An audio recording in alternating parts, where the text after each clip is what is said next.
เป็นเพียงหนุ่มหาปลาบ้านนาไกลแสงไฟเสื้อผ้าเก่าเปื้อนโคลนไม่หล่อเหมือนใครมือพี่หยาบกร้านเพราะงานที่ทำทุกวันชีวิตมันธรรมดาไม่มีอะไรสำคัญส่วนนายเป็นลูกคนรวยอยู่กลางตลาดใหญ่ขาวสะอาดดูดีใครเห็นก็ต้องสนใจพี่ได้แต่ยืนมองแสงเย็นสะท้อนผิวน้ำคลองเงียบมีเสียงแหวกน้ำของแหที่ถูกหวานลงไปลมพัดเบาๆเสื้อกล้ามเก่าๆของสังแนบไปกับแผ่นอกเผยให้เห็นรูปร่างแข็งแรงผิวคล้ำแดดกล้ามเนื้อเป็นมัดทุกการเคลื่อนไหวดูนิ่งแต่มีพลังฝั่งถนนเสียงเครื่องบิ๊กไบค์คำรามค่อยๆดับลงการุณถอดหมวกกันน็อกผมกระเซิงเล็กน้อยใบหน้าหล่อคมแต่แววตากลับไม่มั่นคงเหมือนเดิมเขาหยิบมือถือขึ้นมาดู GPS แต่สายตากลับเหลือบไปที่สังอีกครั้งแล้วก็อีกครั้งมองทำไมวะแค่คนหาปลาแล้วทำไมกูต้องรู้สึกแปลกๆแบบนี้หัวใจเริ่มเต้นแรงโดยไม่มีเหตุผลเขากำมือถือแม่นสูดหายใจลึกเหมือนกำลังตัดสินใจอะไรบางอย่างเสียงก้าวเท้าเหยียบดินแห้งๆการุณเดินเข้าไปใกล้ขึ้นเรื่อยๆการุณเสียงพยายามนิ่งแต่แอบสั่นพี่ครับถ้าผมจะเข้าเมืองไปทางซ้ายหรือขวาในวินาทีนั้นเองสังค่อยๆหันมาแสงแดดสะท้อนใบหน้าคมเข้มดวงตานิ่งลึกเหมือนมองทะลุเข้าไปข้างในทั้งสองสบตาทุกอย่างรอบตัวเหมือนเงียบลงเสียงลมเสียงน้ำเหมือนหายไปหมดเฮ้ยทำไมรู้สึกเหมือนโดนมองทะลุแบบนี้วะหัวใจเต้นแรงขึ้นกว่าเดิมสังยิ้มมุมปากเล็กๆเหมือนรู้ทันอะไรบางอย่างสังเสียงนิ่งเอ่ยออกมาทุ้มช้าๆเข้าเมืองเหรอเขาชี้ไปทางซ้ายแบบไม่รีบร้อนไปทางนั้น20 โลถึงหันมามองการุณเต็มๆก่อนจะเอ่ยต่อแต่ถ้าไปอีกทางก็ถึงเหมือนกันเขายิ้มบางๆแต่อ้อมหน่อยเกือบ30 โลสายตาสังมองกลับมาเต็มๆครั้งนี้ไม่หลบการุณชะงักเหมือนโดนดิ่งไว้การุณเสียงเบาลงโดยไม่รู้ตัวแล้วพี่ไปทางไหนบ่อยสังเลิกคิ้วนิดๆก่อนตอบการุณแล้วเองอยากให้ข้าไปทางไหนล่ะประโยคธรรมดาแต่เหมือนมีอะไรบางอย่างแฝงอยู่เสียงในใจการุณเต็มบาทเป้าวะย้อนคำถามกูอีกนี่กูกำลังคุยเรื่องทางหรืออะไรอยู่กันแน่วะเสียงน้ำกระทบฝั่งเบาๆสังหันกลับไปเก็บแหแต่สายตายังเหลือบมามองเป็นระยะการุณเชื่ออะไรพี่น่ะสังหยุดมือไม่หันมาเว้นจังหวะนิดนึงแล้วเองล่ะเด็กหลงทางเชื่ออะไรการุณเผลอยิ้มออกมาลมพัดแรงขึ้นเล็กน้อยใบไม้ไหวเสียงธรรมชาติกลับมาอีกครั้งแต่สำหรับการุณทุกอย่างไม่เหมือนเดิมแล้วเสียงในใจการุณกูไม่ได้อยากรู้ทางแล้วกูอยากรู้จักมึงมากกว่าก่อนทิ้งสายตาที่ทั้งสองแอบมองกันอีกครั้งผมชื่อการุณข้าชื่อสังขละเป็นคนอยู่แถวนี้ถิ่นของข้าคนแถวนี้รู้จักดีการุณนิ่งไปสักพักก่อนจะกวาดสายตามองร่างกายอย่างชัดเจนยิ่งมองก็ยิ่งมือไม้สั่นไร้ซึ่งสาเหตุว่าตัวเองเถอะมาทำอะไรแถวนี้คือผมขี่รถเล่นกับเพื่อนพอดีขี่เร็วไปหน่อยเลยหลงทางกันกลับไม่ถูกถึงต้องมาถามน้านี่แหละเขาพยายามอธิบายแต่สายตาเจ้ากรรมดันเหลือบมองแต่ข้างล่างที่มันเห็นเด่นชัดมองทีไรหัวใจสั่นทุกทีการุณเลยพูดแก้เขินขึ้นมาแล้วน้าสังหาปลาได้เยอะไหมครับจะขอซื้อไปทำกับข้าวซะหน่อยความเขินลดลงหลังจากพูดเสร็จข้าหาทำกับข้าวไม่ได้หาเอาไปขายสังขะพูดพร้อมเหลือบมองถังใส่ปลาถ้าเองจะเอาไปกินข้าแบ่งให้ได้นะเองจะเอาปลาอะไรผม อยากได้ปลาช่อนตัวใหญ่ๆมีให้ผมไหมครับการุณพูดออกไปโดยไม่ทันคิดกลัวอีกฝ่ายคิดลึกใบหน้าแดงหูแดงการุณพึมพำเบาๆกูพูดอะไรออกไปปะวะเนี่ยมีสิเดินเข้ามาดูสังขะพูดพร้อมมองไปที่ถังใส่ปลาการุณค่อยๆเดินเข้ามาดูปลาในถังยิ่งเดินเข้ามาใกล้ภาพตรงหน้ายิ่งเด่นชัดหัวใจเริ่มสั่นไหวโดยไม่มีคำตอบผมเอาตัวนี้ครับการุณชี้นิ้วไปที่ปลาตัวหนึ่งที่อยู่ในถังน้ำใบนั้นไม่นานนักเสียงหัวเราะเบาๆดังขึ้น ทำไมเองเอาตัวเล็กจังเล็กกว่าของข้าอีกพอการุณได้ยินคำตอบนั้นเขาถึงกับหน้าซีดพูดอะไรไม่ออกพูดติดขัดจนทำให้สังจับพิรุธได้เองเป็นอะไรทำไมหน้าซีดอย่าบอกนะว่าจะเป็นลมสังขะรีบถามการุณด้วยความเป็นห่วงเปล่าครับคือผมเห็นปลาเยอะดีครับเป็นคำตอบที่ไม่ค่อยมีพิรุธเอาซะเลยการุณรู้สึกหายใจไม่ออกหลังจากวันนั้นการุณก็กลับมาทำงานตามปกติแต่ในใจของเขาคิดถึงแต่รูปร่างกำยำของชายหนุ่มหาปลาคนนั้นสลัดออกจากหัวกี่ทีก็ไม่ออกกูเป็นอะไรวะทำไมนึกเห็นแต่ภาพเดิมๆซ้ำๆบ้าไปแล้วหรือเปล่าการุณสะบัดหัวไปมาว่าไงลูกชายวันนี้ไม่ออกไปแว้นเหรออยู่เฝ้าออฟฟิศได้แล้วแม่เองไปไหนวันนี้พ่อก็พูดเกินไปผมลูกชายพ่อนะก็ต้องเหมือนพ่อตอนสมัยหนุ่มๆสิผมเห็นขี่รถไปจีบแม่ทุกวันที่สวนผักไม่ใช่เหรอ เออให้มันได้อย่างนี้สิลูกชายกูเจอหรือยังสาวๆเจอคำถามนี้เข้าไปการุณจึงกลับไปไม่เป็น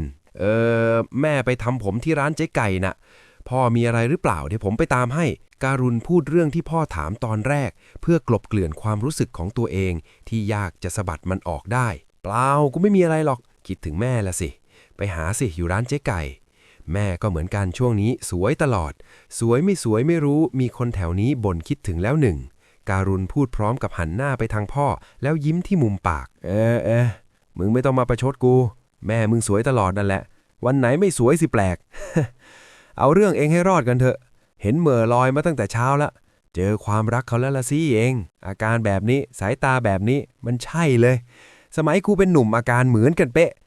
พูดแล้วไปหาแม่มึงดีกว่าวันนี้ยังไม่ได้หอมแก้มเลย ไปล่ะดูแลออฟฟิศดีๆวันนี้จะมีพ่อค้าแม่ค้ามาจ่ายค่าเช่าแผงเข้าใจไหมพ่อของการุณพูดพร้อมกับเดินหันหลังออกจากออฟฟิศเสียงตะโกนไล่หลังของการุณแหมทำตัวเหมือนเป็นวัยรุ่นเลยนะพ่อ พูดเสร็จการุณหัวเราะแล้วนั่งเคลียร์บินบนโต๊ะต่อแต่ในใจยังนึกถึงหนุ่มหาปลาคนเดิมตัวดำมาเมี่ยมไม่หล่อแต่ก็น่าจะอร่อย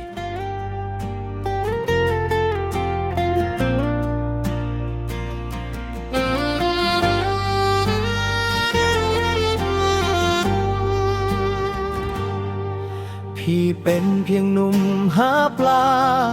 บ้านนาไกลแสงไฟเสื้อผ้าเก่าเปื้อนโคลนไม่หล่อเหมือนใครมือพี่หยาบกร้านเพราะงานที่ทำทุกวันชีวิตมันธรรมดาไม่มีอะไรสำคัญ3 วันต่อมาการุณคิดอยากจะเจอหนุ่มใหญ่หาปลาคนที่เคยพูดคุยและเสน่หาจะว่าอย่างนั้นก็ได้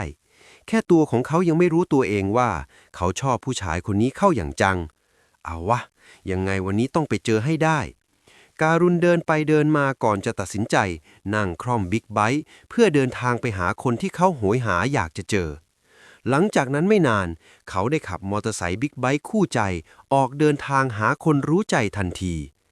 ส่วนทางด้านสังขละวันนี้ก็ยังเช่นเคยหว่านแหหาปลา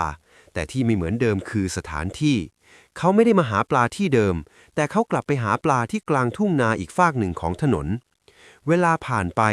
การุณจอดรถบิ๊กไบค์มองหาคนของใจไม่เจอเขาเดินเข้าไปถามคนหาปลาอยู่ละแวกฝั่งคลองนั้นขอโทษครับพี่รู้จักน้าสังไหมครับอ๋อน้าสังน่ะเหรอวันนี้แกไม่ได้มาหาปลาแถวนี้แกหาอยู่ฝั่งโน้นมองไปดิเห็นไหมทุ่งนาฝั่งโน้นทางโน้นก็มีคลองน้ำใหญ่เหมือนกันคลองต่อจากเส้นนี้แหละ ว่าแต่น้องมาหาแกเรื่องอะไรเหรอคนหาปลาถามกลับเหมือนอยากรู้อยากเห็นประมาณว่าปาปารัสซี่อ๋อผมเคยมาซื้อปลากับแกครับพอดีเมื่อก่อนผมผ่านมาทางนี้ประจำว่าแต่แกมาคนเดียวเหรอครับใช่แกมาคนเดียวแกจะมากับใครล่ะแกยังไม่มีครอบครัวเลยแกมีภาระเลี้ยงดูพ่อที่แก่แล้วแกเลยไม่มีเวลาไปจีบใครละมั้งและอีกอย่างแกเป็นคนไม่ค่อยพูดด้วยแหละแกถึงโสดถึงทุกวันนี้ไงล่ะได้เวลาคนข้างบ้านนินทาอย่างสนุกปากอ๋อเหรอครับก็น่าสงสารแกเหมือนกันนะครับอายุเยอะแล้วน่าจะมีครอบครัวได้แล้วคงจะเก็บกดหน้าดูเขาพูดแต่แววตามีเลสไนแกเป็นคนไม่พูดแต่แกเป็นคนใจดีนะชอบช่วยเหลือคนอื่นถึงแม้ว่าฐานะทางบ้านจะไม่ค่อยดีแต่น้ำใจแกมีเยอะการุณพยักหน้าเบาๆงั้นผมขอตัวไปหาแกก่อนนะครับหลังจากการุณพูดเสร็จก็เดินลัดทุ่งนาไปหาน้าสังขละทันทีความใกล้ชิดที่เริ่มเกินเส้นแดกยามบายแผดเผานายแห้งๆลมพัดเอื่อยๆพอให้หายใจคล่องขึ้นบ้างหลังจากที่การุณรู้ว่าสังขละอยู่ทางคลองน้ำอีกฝันเขาเดินไปตามคันนาเรื่อยๆเดินไปเขาพึมพำไปด้วยอากาศแถวนี้ร้อนเหมือนกันแฮะผิวไม่ดำให้มันรู้ไปสิน้ำเสียงกระเพื่อมเบาๆจากคลองด้านหน้าแล้วภาพที่เขาเห็นก็ทำให้ฝีเท้าชะงักลงสังขละกำลังขึ้นจากน้ำพอดีหยดน้ำเกาะตามผิวสีเข้มไล่ลงมาตามลำตัวอย่างช้าๆสายตาของการุณนิ่งค้างไปชั่วครู่ก่อนจะก้าวเข้าไปใกล้โดยไม่ให้เสียงดังทันทีที่สังขละหันมาอุ๊ยตกใจหมดเลยนึกว่าใครไอเด็กหลงทางนี่เองเขาถอยนิดเดียวโดยสัญชาตญาณแต่ยังยืนมองอยู่ขวัญอ่อนจังเลยนะครับณสังเก่งนะยังจำผมได้การุณยิ้มบางๆรอยยิ้มแบบนั้นไม่ได้มาแบบคนหลงทางอีกต่อไปแต่มาแบบตั้งใจมาเจอจำได้สิผิวขาวหน้าตาดีๆเหมือนพระเอกหนังใครจะจำไม่ได้ล่ะอีกอย่างคนแถวนี้ลักษณะอย่างเองไม่มีหรอกสังขละพูดพลางเหลือบมองด้วยหางตาเหมือนไม่อยากสบตาตรงๆนานเกินไป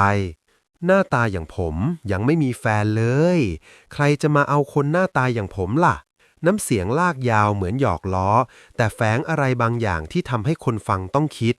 อย่างเองเนี่ยถ้ามาอยู่แถวนี้รับรองสาวๆตรึม น้าสั่งว่าผมหล่อไหมคำถามตรงๆทำให้บรรยากาศหยุดไปเสี้ยววินาทีหล่อดิขาวด้วยถ้าข้าเป็นผู้หญิงข้าก็ชอบเป็นผู้ชายก็ชอบได้ไม่ใช่ว่าจะชอบได้แค่ผู้หญิงการุณพูดจบสังขละหันมองทันทีฮะเอ็งว่าอะไรนะสายตาเริ่มจริงจังขึ้นผมบอกว่าผู้ชายก็ชอบกันได้ไม่ใช่ว่าจะผู้หญิงชอบได้ฝ่ายเดียวดูสิผมยังชอบนะสังเลย คำว่าชอบถูกพูดออกมาตรงๆไม่มีการหลบฮะเองชอบข้าเหรอน้ำเสียงทั้งตกใจทั้งไม่แน่ใจใช่ทำไมล่ะผมชอบน้าไม่ได้หรอผมชอบน้าที่เป็นคนดีไม่ได้ดูที่รูปลักษณ์ภายนอกผมดูภายในมากกว่าน้าพูดจาดีด้วยเพราะเนื่องจากช่วยเหลือผมหลงทางน้ายังช่วยเหลือผมเลยถ้าผมจะชอบน้ามันจะผิดตรงไหนล่ะคำพูดเรียบๆแต่หนักแน่นทำให้สังขละเงียบไปชั่วครู่อ๋อเหรอก็ดีมีคนชอบดีกว่ามีคนเกลียด เดี๋ยวนะที่เองบอกว่าชอบข้านี้ชอบแบบไหนวะสังขละพูดพร้อมความสงสัยเริ่มชัดเจนขึ้นคือก็ชอบณสังนั่นแหละครับชอบก็คือชอบอยากทำให้ณสังยิ้มหัวเราะและอยากทำให้ณสังมีความสุขผมเห็นว่าณสังไม่มีใครไงสายตาการุณเริ่มนิ่งขึ้นไม่ใช่แค่หยอกแต่เหมือนกำลังชักนำมันก็จริงข้าไม่เคยมีใครคนจนๆอยู่บ้านหลังเก่าๆเลี้ยงพ่อที่แก่ชราหาเช้ากินค่ำไม่มีอนาคตคนเราจะให้เป็นคนดีแค่ไหนแต่ถ้าไม่มีเงินก็ไม่มีความหมายในสายตาคนข้าถึงต้องอยู่แบบนี้ไงเองเป็นคนแรกนะที่บอกว่าชอบข้าแต่ข้าไม่รู้หรอกนะว่าคำว่าชอบของเองมันเป็นยังไงเสียงของสังขละแผ่วลงความจริงใจในชีวิตถูกเปิดออกโดยไม่ตั้งใจบทสนทนาเริ่มลึกขึ้นเรื่อยๆจากเครื่องเล่นกลายเป็นเรื่องความรู้สึกและความต้องการเมื่อการุณค่อยๆพูดถึงความสุข น้ำเสียงเขาไม่ได้เร่นแต่ชวนให้คิดตาม ก็คนดีอย่างน้าผมก็อยากคุยด้วยอยากเจออีกไม่อยากทำให้น้ามีความสุขคำว่ามีความสุขในความหมายของสังขละยังทำให้เขาสงสัยมีความสุขนี่ เอ็งหมายถึงทำให้ข้ามีความสุขเหรอสุขยังไงวะก็ไม่รู้สินะสุขกายสุขใจน้าเคยมีไหมล่ะคำถามนั้นทำให้สังขละนิ่งไปเล็กน้อยเหมือนกำลังทบทวนชีวิตตัวเองบทสนทนาเริ่มพาไปสู่พื้นที่ที่ไม่เคยพูดกับใครจากความเขินกลายเป็นความอยากรู้จากความอยากรู้กลายเป็นความลังเลแต่การุณไม่ปล่อยให้จังหวะนั้นหายไปเขาค่อยๆขยับเข้าใกล้ทีละนิดโดยที่สังขละไม่ทันรู้ตัวข้าไม่กลัวหรอกก็พอมีสุขทางใจแต่ก็ไม่ถึงกับมีความสุขเยอะสภาพอย่างที่เองเห็นนั่นแหละแต่ถ้าสุขทางกายนี่มันก็พูดยากแล้วข้าต้องทำยังไงบ้างล่ะประโยคนี้คือจุดที่ทุกอย่างเปลี่ยนไปครั้งแรกก็แบบนี้แหละครับณสั่งไม่ต้องทำอะไรเลยนอนอยู่เฉยๆเดี๋ยวผมทำเองมันจะไปยากอะไรเวลาน้ามีอารมณ์น้าทำยังไงล่ะรอยยิ้มมุมปากเต็มไปด้วยความมั่นใจลมพัดผ่านเบาๆแต่บรรยากาศกลับร้อนขึ้นอย่างประหลาดก็ช่วยตัวเองสิวะเองก็พูดแปลกใครๆก็ทำแบบนั้นหรือว่าเองไม่เคยทำก็เคยแต่มันจะไปสนุกยังไงทำคนเดียวถ้ามีคนช่วยมันจะรู้สึกอีกแบบนึงนะเคยหรือยังล่ะรู้สึกแบบไหนแล้วทำยังไงสังขละขมวดคิ้วเหมือนอยากรู้อยากเห็นเต็มประดาก็ถ้ามีคนช่วยมันจะรู้สึกมีความสุขสุดๆร่างกายล่องลอยผ่อนคลายถ้าน้าได้ลิ้มลองรับรองว่าติดใจแน่ๆผมรับประกันได้เลยการุณพูดพร้อมยิ้มบางๆสีหน้าเหมือนท้าให้อยากลองขนาดนั้นเลยเหรอวะสีหน้าอยากรู้อยากเห็นความลังเลเริ่มพ่ายแพ้ให้ความอยากรู้ขนาดนี้เลยล่ะนะสังแต่น้าต้องกล้านะดูท่าทางน้าแล้วน่าจะขี้ป๊อดว่ะการุณพูดในแนวท้าทายเพื่อให้ฝ่ายตรงข้างไม่ยอมแพ้มันเป็นกลยุทธ์วิธีอย่างหนึ่งที่สยบชายแท้มาแล้วนักต่อนักข้าไม่กลัวหรอกแล้วข้าต้องทำยังไงบ้างล่ะนอนอยู่เฉยๆเดี๋ยวผมทำเองรับรองว่าณสังมีความสุขจนขาสั่นเลยแหละ ขนาดนั้นเลยเหรอเอ็งพูดมาขนาดนี้ข้าชักอยากจะลองแล้วสิถ้าข้าไม่รู้สึกเป็นเหมือนที่เอ็งพูดเอ็งยอมให้ข้าเตะไหมในที่สุดความพยายามของการุณก็ประสบความสำเร็จการหลอกล่อให้ชายแท้อย่างณสังขละติดกับมันช่างง่ายดายอย่างนี้แหละชายในชนบทไม่ค่อยรู้เรื่องราวยุคของความก้าวหน้ามันไปถึงไหนแล้วและความคิดก็ยังอยู่แบบเดิมๆโบราณยอมผมยอมให้น้าเตะผมได้เลยเอาไหมล่ะหรือว่าน้ากลัวขึ้นมาไม่กล้าแล้วการุณต้องตอกย้ำความกล้าอีกครั้งเพื่อให้เหยื่อติดกับเขายิ้มด้วยความภูมิใจในความชนะครั้งนี้กูได้กินชายแท้ก็วันนี้แหละเอาวะคนนี้ถูกใจจะเอาให้ติดใจไม่ยอมเลิกเลยล่ะ คำท้าเบาๆแต่ได้ผลเกินคาดเอ็งบ่นอะไรพึมพำอยู่คนเดียวเปล่าหรอกสรุปแล้วน้ากล้าหรือเปล่าล่ะเอาสิข้าต้องทำยังไงบ้างการุณยิ้มช้าๆเหมือนคนที่คุมเกมไว้ทั้งหมดก่อนอื่นน้าต้องไปอาบน้ำให้สะอาดที่เหลือเดี๋ยวผมจัดการต่อเองการุณยิ้มอย่างพอใจไปสินะสังช้าอยู่ทำไมคำว่าจัดการฟังดูธรรมดาแต่แฝงอะไรบางอย่างที่ทำให้หัวใจเต้นแรงข้าจะลุกไปอาบน้ำแล้วเนี่ยเร่งจริงสังขละกำลังลุกไปเข้าห้องน้ำเพื่ออาบน้ำน้าผมลืมถามไปว่าน้าเอาออกล่าสุดเมื่อไหร่บทสนทนายังดำเนินต่อไปแต่สายตาของทั้งสองคนเริ่มเปลี่ยนไปอะไรวะเอาออกเมื่อไหร่สังขละถามกลับด้วยความไม่เข้าใจแต่สายตาของการุณจ้องไปที่จุดนั้นทำให้สังขละเข้าใจได้ทันทีอ๋อนานแล้วเป็นเดือนแล้วมั้งมีอะไรหรือเปล่าเปล่าไม่มีอะไรครับน้าไปอาบน้ำเถอะการุณพูดเสร็จสังขละหันหลังเดินเข้าห้องน้ำเสียงประตูปิดลงเหลือเพียงการุณยืนอยู่เงียบๆพร้อมรอยยิ้มที่บอกได้คำเดียวว่าอร่อยแน่ๆทุกอย่างกำลังเป็นไปตามที่เขาวางไว้คืนที่หัวใจเต้นแรงหลังจากสังขละอาบน้ำเสร็จเดินออกมาจากห้องน้ำการุณยังคงยืนรออยู่ข้างห้องน้ำสายตาเขาไม่หลบเลยแม้แต่นิดเดียวมองตรงเหมือนรอช่วงเวลานี้มานาน ตอนนั้นเป็นเวลาค่ำแล้ว ผู้คนภายในชนบทกินข้าวอาบน้ำเริ่มพักผ่อน เสียงรอบข้างเงียบลง เหลือเพียงเสียงจิ้งหรีดและลมหายใจของคนสองคน ภายในหมู่บ้านชนบทเริ่มเงียบสนิท แต่บรรยากาศในบ้านกลับร้อนขึ้นอย่างแปลกประหลาด แต่ภายในบ้านหลังนี้ยังมีความสุขที่กำลังจะเกิดขึ้น ความใกล้ชิดที่เกินคำว่าคนรู้จักกำลังคืบคลานเข้ามา เสียงหัวใจของทั้งสองยังคงดังไม่เป็นจังหวะ เหมือนต่างฝ่ายต่างรู้ว่า คืนนี้จะไม่เหมือนเดิมอีกต่อไป หลังจากที่สังขละเดินออกมาจากห้องน้ำการุณเดินตามหลังไปก้าวช้าๆแต่มั่นใจ เหมือนผู้ล่าไม่เร่งรีบ เขาเห็นสรีระของหนุ่มใหญ่ มันช่างล่อตาล่อใจ ถูกใจเขาเป็นที่สุด แสงไฟสลัวๆยิ่งขับให้ทุกอย่างดูชัดเจนเกินกว่าจะละสายตา คนนี้แหละ กูจะทำให้ลืมไม่ลงเลยไอ้น้าสังคนนี้ กูรักหวังแต่ง การุณพึมพำเบาๆเสียงเบาจนแทบไม่ได้ยิน แต่ความคิดกลับชัดเจนจนน่ากลัว ในเมื่อทุกอย่างลงตัว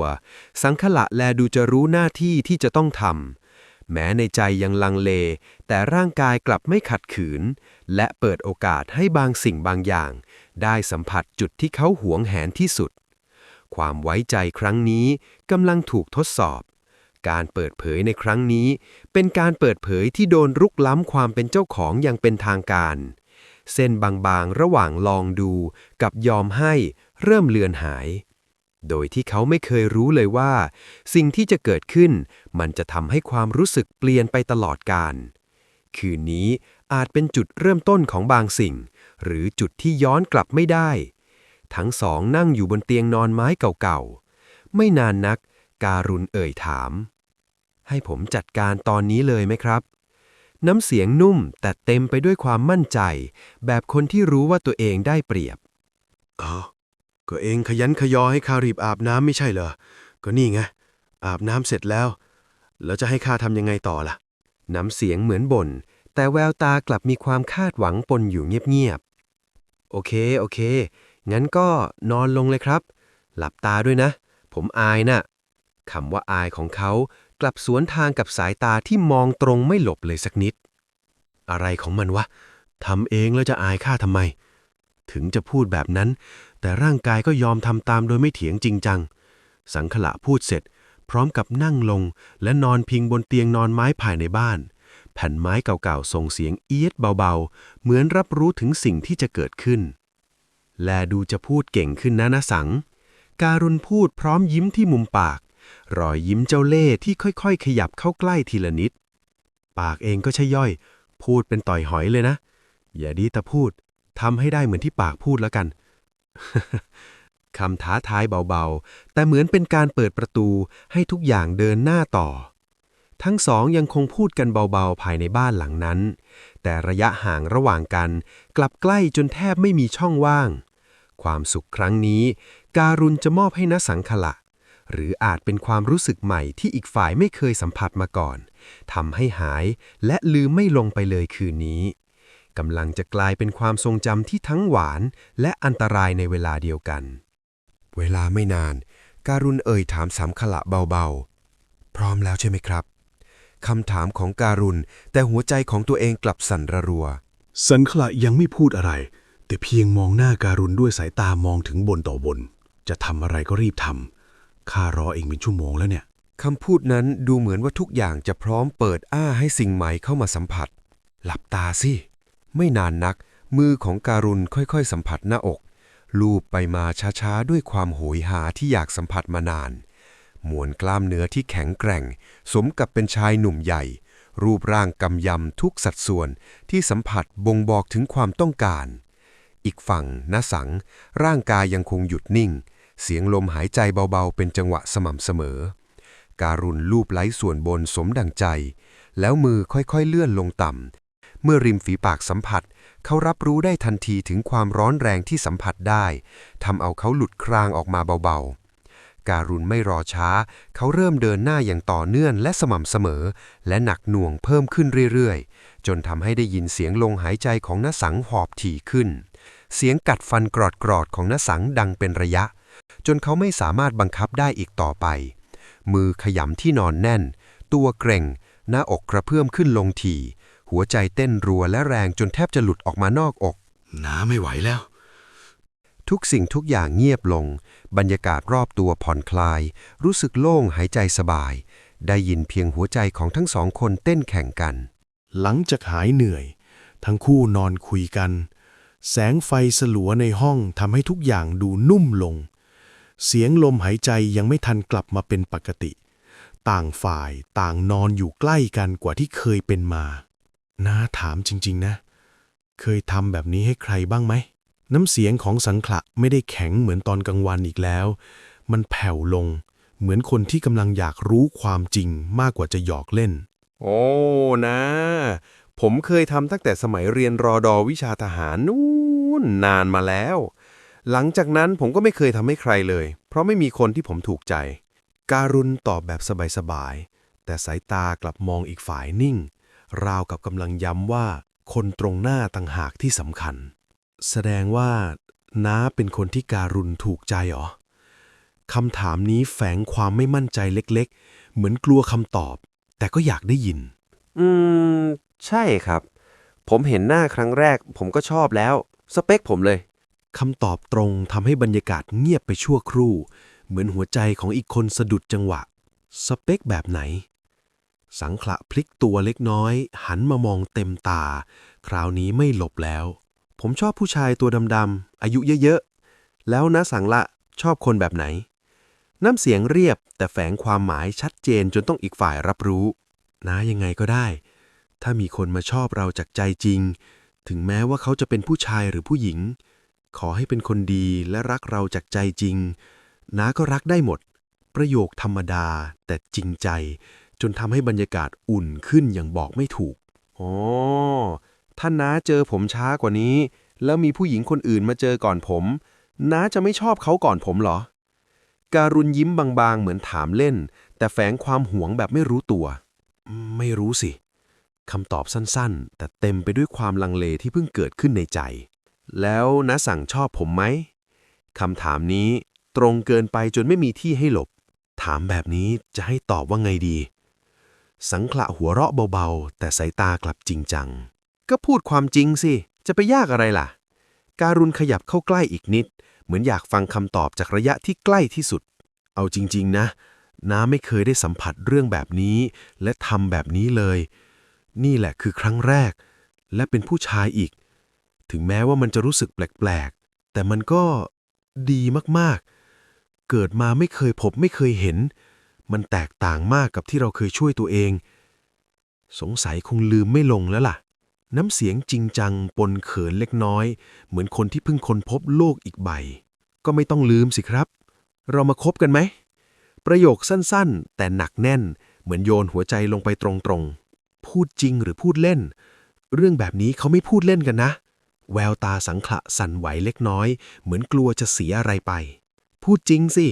ว่าแต่น้าสั่งเถอะจะรักผมจริงหรือเปล่าการุณจ้องตรงไม่หลบอีกแล้วน้ามีสิทธิ์เลือกด้วยหรอหน้าตาไม่ได้หล่อดำก็ดำแถมจนอีกไม่มีอะไรดีเลยความจริงในใจถูกพูดออกมาแบบไม่ปิดบังใครบอกว่าไม่มีอะไรดีน้ำเสียงแผ่วลงพร้อมการกระทำที่ทำให้สังขละหยุดคิดทันที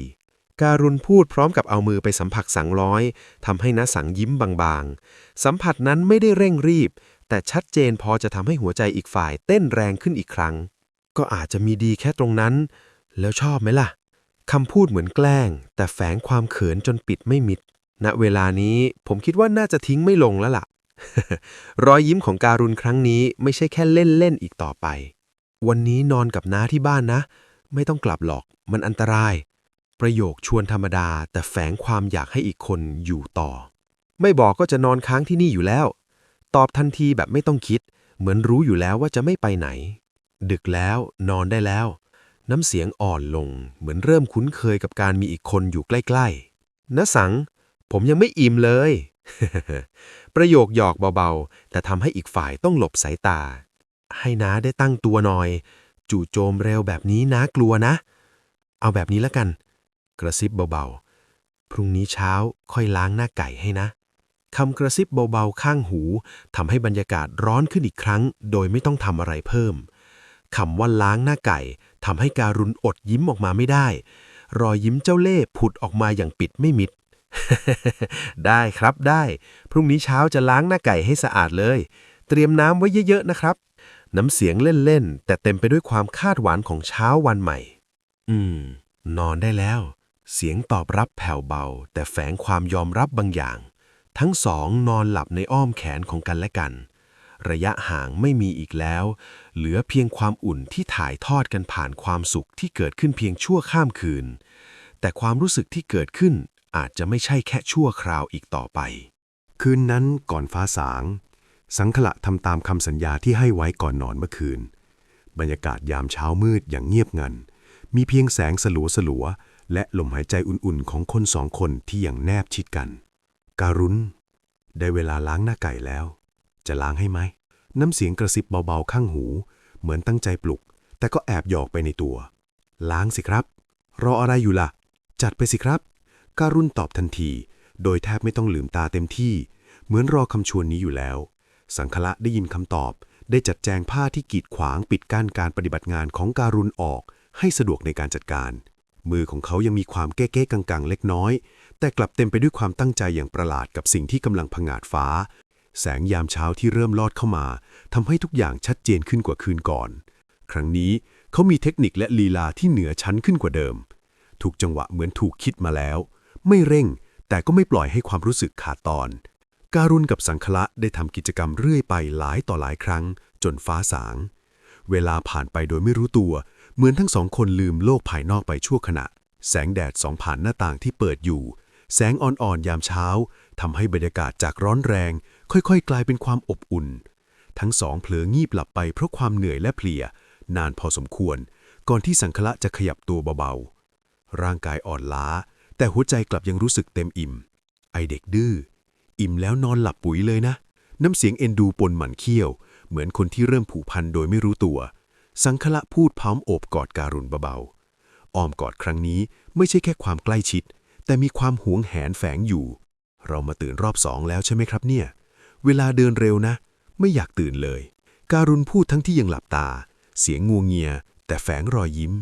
ใกล้จะได้เวลาพี่ไปอาบน้ำให้พ่อแล้วและพาพ่อกินข้าวน้ำเสียงกลับมาเป็นปกติเหมือนเตือนตัวเองว่าชีวิตจริงยังรออยู่ผมมาอยู่นี่ยังไม่เห็นพ่อพี่เลยคำถามเรียบๆแต่เหมือนเริ่มสนใจชีวิตอีกด้านของสังขละพ่อพี่นอนบนชั้น2น่ะแกไม่ค่อยลงมาข้างล่างหรอกว่าแต่การุณจะกินข้าวก่อนไหมหรือจะกลับเลยประโยคชวนธรรมดาแต่แฝงความอยากให้อีกคนอยู่ต่ออีกนิดกลับเลยดีกว่าครับกินข้าวคงไม่ต้องละมั้งล้างหน้าไก่หน้าสังไปหลายรอบอิ่มเลยคนอะไรยังกับน้ำประปาแตกเลยคำพูดทะลึ่งคำๆทำให้บรรยากาศผ่อนคลายลงทันทีอย่าพูดดังไปพี่มีอีกเยอะนะนี่แค่ระบายนิดเดียวเองนะคำกระซิบข้ามหูทำให้การุณยิ้มกว้างขึ้นอีกครั้งเหมือนยังไม่อยากจบง่ายๆทั้งสองเดินออกมาที่ห้องโถงก่อนจะสวมกอดซึ่งกันและกันก้าวเดินช้าๆเหมือนยืดเวลาให้นานที่สุดการุณสวมกอดด้วยความไม่อยากจากแขนที่โอบแน่นขึ้นเล็กน้อยบอกความรู้สึกแทนคำพูดดึงณสังเข้ามาจูบเบาๆจูบครั้งนี้ต่างจากเมื่อคืนมันนุ่มกว่าแต่ลึกกว่าณสังถึงแม้ว่าไม่เคยมีประสบการณ์กับผู้ชายมาก่อนแต่การตอบโต้รับมือได้เป็นอย่างดีเหมือนร่างกายเริ่มจดจำและหัวใจก็เริ่มยอมรับอาจเป็นเพราะความคิดที่เปลี่ยนไปความสุขที่ได้รับสิ่งที่เคยคิดว่าแปลกกลับกลายเป็นอยากมีอีกขับรถดีๆนะจะได้เจอกันอีกเมื่อไหร่คำถามสั้นๆแต่เต็มไปด้วยความคิดถึงล่วงหน้าผมต้องกลับไปทำงานที่ร้านก็น่าจะ 2-3 วันครับเดี๋ยวผมจะรีบกลับมารอผมไหวหรือเปล่าน้ำเสียงมั่นใจแต่แฝงความท้าทายเล็กๆจัดให้พี่หนักสักขนาดนี้คิดว่าพี่จะรอไหวไหมน่าจะรอไม่ไหวนะคำพูดหยอกๆแต่แววตากลับบอกว่าคงคิดถึงแน่ๆไม่ไหวก็ต้องรอแล้วล่ะผมไปแล้วนะค่อยเจอกันประโยคสุดท้ายเรียบง่ายแต่ทิ้งความรู้สึกค้างไว้เต็มหัวใจสังขละมองหลังการุณเดินไปจนลับสายตาใจหายยังบอกไม่ถูก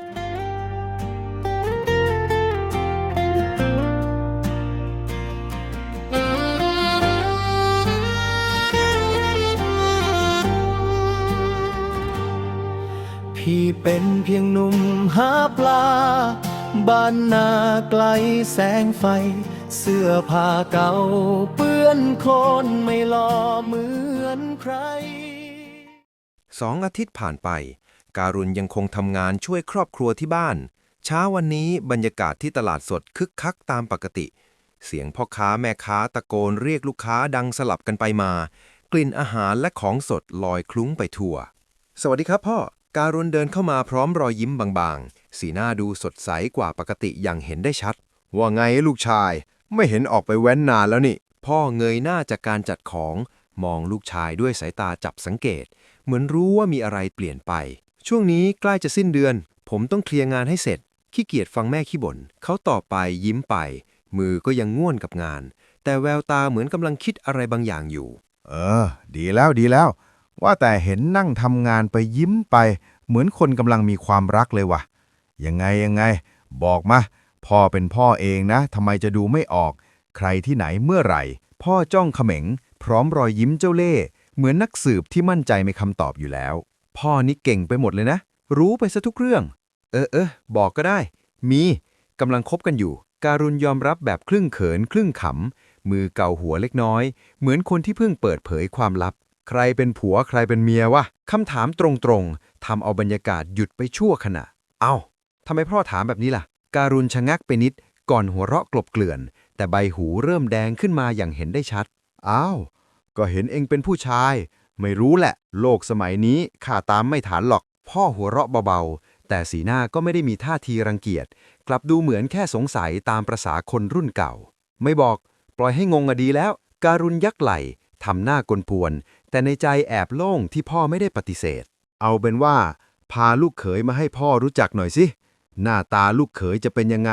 คำว่าลูกเขยหลุดออกมาอย่างเป็นธรรมชาติ เหมือนพ่อเริ่มยอมรับโดยไม่รู้ตัว โอเคว่างๆเดี๋ยวค่อยพามา เขาตอบสั้นๆ แต่แววตามีความคิดบางอย่างซ่อนอยู่ เหมือนกำลังนึกถึงใครอีกคนหนึ่ง ว่าแต่เขาอยู่ไหนล่ะลูก พ่อถามต่อ น้ำเสียงจริงจังขึ้นเล็กน้อย เหมือนอยากรู้จักคนคนนั้นจริงๆ เขาเป็นชาวนาน่ะพ่อ แม่เสียชีวิต เหลือแต่พ่อที่ป่วยอยู่ เขาเลี้ยงพ่ออยู่บ้าน อาชีพทำนา ช่วงไม่ได้ทำนาก็หาปลาหาหอย ขายบ้าง ส่วนมากจะหากินซะมากกว่า ประมาณว่ากินไปวันๆ เขาเป็นคนจนนะพ่อ ชีวิตคนน่าสงสาร ที่ผมชอบเขา เพราะเขาเป็นคนดี ไม่ใช่ที่ฐานะ น้ำเสียงของการุณจริงจังขึ้นทันที แววตาเต็มไปด้วยความห่วงใย และความภูมิใจในตัวคนที่เขาพูดถึง ให้เขามาทำงานที่ตลาดสดเราสิ ลงทุนให้เขาขายอะไรก็ได้ แผงขายของเราว่างหลายแผงอยู่ พ่อพูดอย่างไม่ลังเล เหมือนตัดสินใจแล้วว่าถ้าลูกชายเลือกคนนี้ เขาก็พร้อมจะช่วย ขอบคุณนะพ่อ ไม่รู้เขาจะมาหรือเปล่า เดี๋ยวผมถามเขาอีกที การุณยิ้มกว้างขึ้นอย่างเห็นได้ชัด เหมือนมีความหวังบางอย่างเกิดขึ้นในใจ เดี๋ยวฉันไปหาแม่แกก่อนนะ พ่อพูดพลางลุกขึ้น ยืดเส้นยืดสดายเหมือนจะไปทำธุระต่อ อะไร พ่อตื่นเช้ามาก็ถามหาแม่เลยเพลาๆลงบ้างนะ นี่มันกลางวัน เมื่อคืนไม่พอเหรอ การุณแซวทันที น้ำเสียงขี้เล่นทำให้บรรยากาศกลับมาคลึกครื้นอีกครั้ง เอ็งอย่าเอ็ดไป นี่แหละมะพร้าวยิ่งแก่ยิ่งมันข้าไปก่อนละ ดูร้านดีๆแล้วนะ พ่อหันมาชี้นิ้วเตือน แต่ก็ยิ้มกว้างแบบไม่จริงจัง ไปเถอะ ที่เดิม ร้านทำผมเจ๊ไก่ การุณใส่หัวเบาๆ เหมือนชินกับพฤติกรรมของพ่อแล้ว รู้แล้ว เสียงพ่อดังลอยมาไกล พร้อมเสียงหัวเราะ ทิ้งไว้แค่การุณที่ยืนยิ้มอยู่คนเดียว เขาหยุดมือจากงานชั่วครู่ หยิบโทรศัพท์ขึ้นมามองหน้าจอ เหมือนกำลังคิดจะทักหาใครบางคน รอยยิ้มบางๆ ปรากฏขึ้นอีกครั้ง คนที่พ่ออยากเจอ อาจเป็นคนเดียวกับที่เขาคิดขึนอยู่ตอนนี้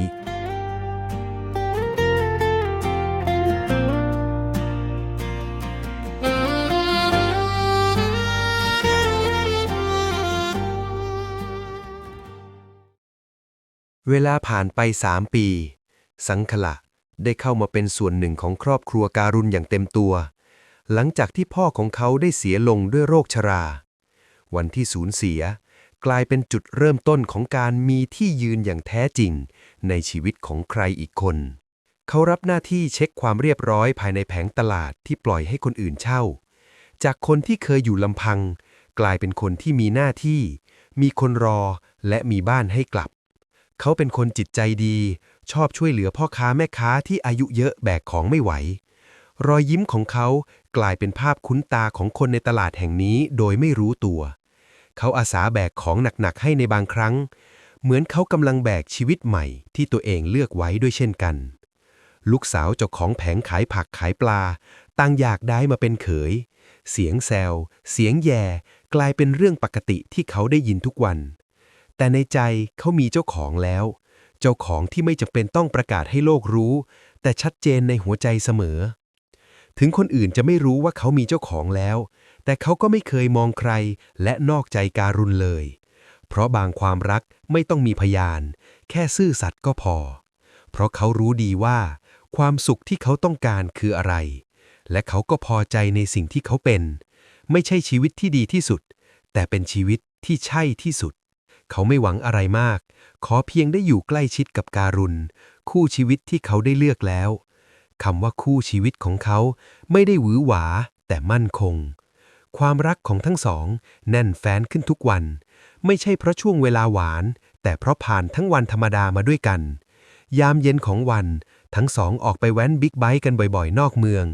เสียงเครื่องยนต์ดังแทรกความเงียบของทุ่งนา เหมือนหัวใจที่ยังเต้นแรงเหมือนวันแรก แล้วนั่งกินข้าวด้วยกัน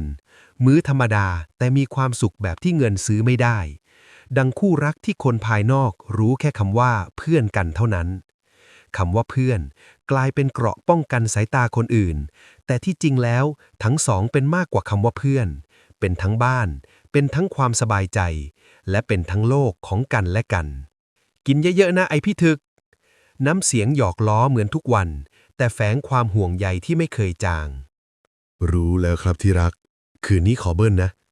คำกระซิบเดิมๆที่ยังทำให้หัวใจเต้นแรงเหมือนวันแรกที่ได้ยิน ว่าไงนะไอพี่ทึก ช่วงนี้เป็นลูกรักของพ่อกับแม่แล้วเอาใหญ่เลยนะเพลาๆลงบ้าง อย่าไปสนิทกับพ่อมาก พ่อน่ะเรื่องแบบนี้ที่หนึ่งเลยนะ ผมละหนักใจเลย เดี๋ยวก็หัวใจวาย เสียงหัวเราะเบาๆเสียงหัวเราะของการุณทำให้บรรยากาศรอบตัวดูมีชีวิตชีวาขึ้นเสมอ อย่าไปว่ากันเลย แกชอบก็ปล่อยกันไป ยังชอบเลย แววตาของสังขละเต็มไปด้วยความเอ็นดู เหมือนคนที่รู้ว่าตัวเองโชคดีแค่ไหน กินเยอะๆเลยนั่นสับปะรดยัดเข้าไป พูดมากไอพี่ทึก มือที่ยื่นผลไม้ให้ไม่ใช่แค่การดูแล แต่คือความเคยชินของคนที่รักกัน สังขละได้ฉายาใหม่หลังจากอยู่ด้วยกันมานาน หรืออาจเป็นเพราะถึกและทนนานเลยได้ฉายานี้ นี่แหละครับฉายาที่ฟังดูขำแต่เต็มไปด้วยความผูกพันที่สะสมมา ความรักของผม ความรักที่ไม่ได้สวยหรูแต่จริงและจับต้องได้ ผมรักน้าสังขละมากๆเลย ตอนนี้ก็เข้าปีที่ 5 แล้ว จากวันแรกที่เริ่มต้น กลายเป็นเวลาที่ยาวนานโดยไม่รู้ตัว เขาไม่เคยห่างผมเลยแม้แต่วันเดียว ไม่ใช่เพราะต้องอยู่ด้วยกันตลอดเวลา แต่เพราะหัวใจไม่เคยห่างกัน สาวๆในตลาดกรี๊ดกราดเป็นขวัญใจสาวๆทั้งสาวแก่แม่ไม้โลกภายนอกยังคงหมุนไปตามปกติ แต่อย่าหวังเลยว่าจะได้กินปลาช่อนตัวเขื่องของผมคำพูดหวงแบบขำๆแต่จริงจังในความรู้สึก บางประโยคต่อให้พูดซ้ำก็ยังรู้สึกเหมือนเดิม เพราะบ้านไม่ใช่สถานที่ แต่คือคนคนหนึ่ง แต่สำหรับเขาแล้วมีแค่คนเดียวที่สำคัญ เพราะหัวใจดวงนี้มีเจ้าของแล้ว และในค่ำวันหนึ่งขณะทั้งสองขี่รถออกนอกเมืองเหมือนเคย ลมเย็นพัดผ่าน เสียงหัวเราะยังดังเหมือนเดิม บางทีความรักที่ดีที่สุดอาจไม่ใช่ความรักที่หวือหวา แต่คือความรักที่ยังอยู่ตรงนี้ แม้เวลาจะผ่านไปนานแค่ไหนก็ตาม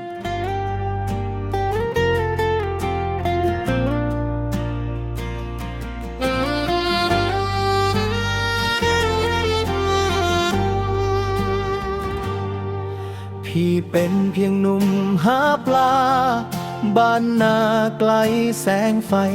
เสื้อผ้าเก่าเปื้อนโคลนไม่หล่อเหมือนใคร ขอบคุณสำหรับการติดตามรับชม FC ทุกท่าน สามารถสนับสนุนช่องเพื่อขับเคลื่อนทำเรื่องต่อไป และเป็นกำลังใจให้กับทีมงาน Don Story LGBT เพื่อสร้างผลงานที่ดีออกมาให้ได้รับชมอีก ช่องทางการช่วยเหลืออยู่ใต้คลิปที่คอมเมนต์นะครับ ขอบคุณครับ ตลาดใหญ่ ขาวสะอาดดูดี ใครเห็นก็ต้องสนใจ พี่ได้แต่ยืนมอง อยู่ไกลๆอย่างคนไม่กล้า คนอย่างพี่จะเอื้อมถึง